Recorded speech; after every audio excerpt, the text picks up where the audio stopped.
আসসালামু আলাইকুম। আশা করি সবাই ভালো আছেন।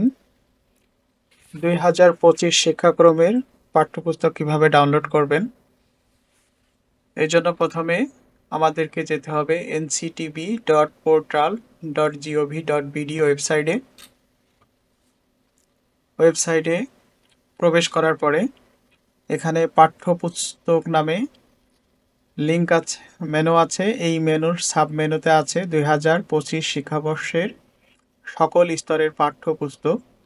তো আমরা এই লিঙ্কটাতে ক্লিক করব। করার পরে ২০২৫ শিক্ষাবর্ষের পাঠ্যপুস্তকের তালিকা প্রাথমিক ও প্রাথমিক স্তর আছে, মাধ্যমিক স্তর ও উচ্চ মাধ্যমিক স্তর আছে। তো আমরা মাধ্যমিক স্তরে ঢুকলাম। এখন নিচেই দেখাচ্ছে চারটা ক্যাটাগরি দেখাচ্ছে। একটা হচ্ছে মাধ্যমিক স্তর, একটা দাখিল স্তর, একটা কারিগরি স্তর, আর একটা হচ্ছে উচ্চ মাধ্যমিক স্তর।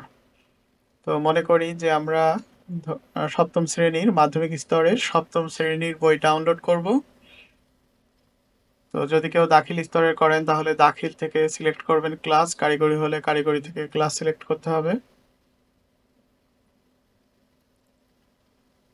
তো আমরা মাধ্যমিক স্তরের সপ্তম শ্রেণীর বই ডাউনলোডে ক্লিক করলাম। তাহলে এই সপ্তম শ্রেণীর উপরে ক্লিক করব। ক্লিক করার পরে এটা আরেকটা পেজ ওপেন হয়েছে।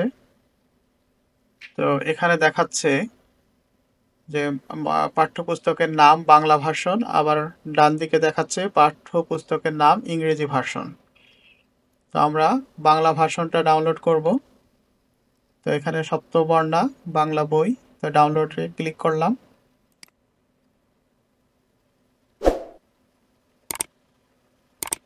তো এখানে ডাউনলোডটা আসছে drive.google.com থেকে। তার মানে এই বইগুলো গুগল ড্রাইভে আপলোড করা, সেখান থেকে লিঙ্ক শেয়ার করে দেওয়া। তো আমরা এটা ডাউনলোড বাটনে ক্লিক করব।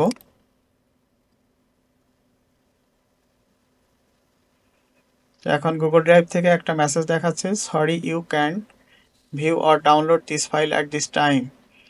তার মানে এখানে অনেক ইউজার এই ফাইলটাতে হিট করেছে বিধায় এই ফাইলটা 24 ঘন্টার মধ্যে আর ডাউনলোড হবে না। তো সেক্ষেত্রে আমরা যেটা করতে পারি, তো এখন আমরা ফাইলটি আরেকটা বিকল্প অপশনে ফাইলটা আমরা ডাউনলোড করে রাখতে পারবো। সেই ক্ষেত্রে আমরা এই প্রিন্ট আইকনে ক্লিক করব। প্রিন্ট বাটনে ক্লিক করার পরে আমাদের ফাইলটা প্রিন্ট হওয়ার জন্য ওপেন হবে। তো প্রিন্ট হওয়ার জন্য যখন ফাইলটা ওপেন হবে, সেখানে আমরা তো ফাইলটা আগে ডাউনলোড হয়ে নিই। হ্যাঁ, এখানে একটা ডাউনলোড বাটন আছে, আমরা ডাউনলোড বাটনে ক্লিক করব। ক্লিক করার পরে এই যে সেভ চাচ্ছে, তো এখানে আমরা বইয়ের নাম লিখে দিই।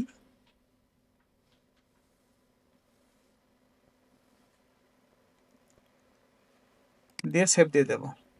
তাহলে আমাদের ফাইলটা এখানে ডাউনলোড হয়ে গেছে। আপাতত এই সিস্টেমে আমরা সবগুলো বই ডাউনলোড করে ফেলতে পারবো। ধন্যবাদ।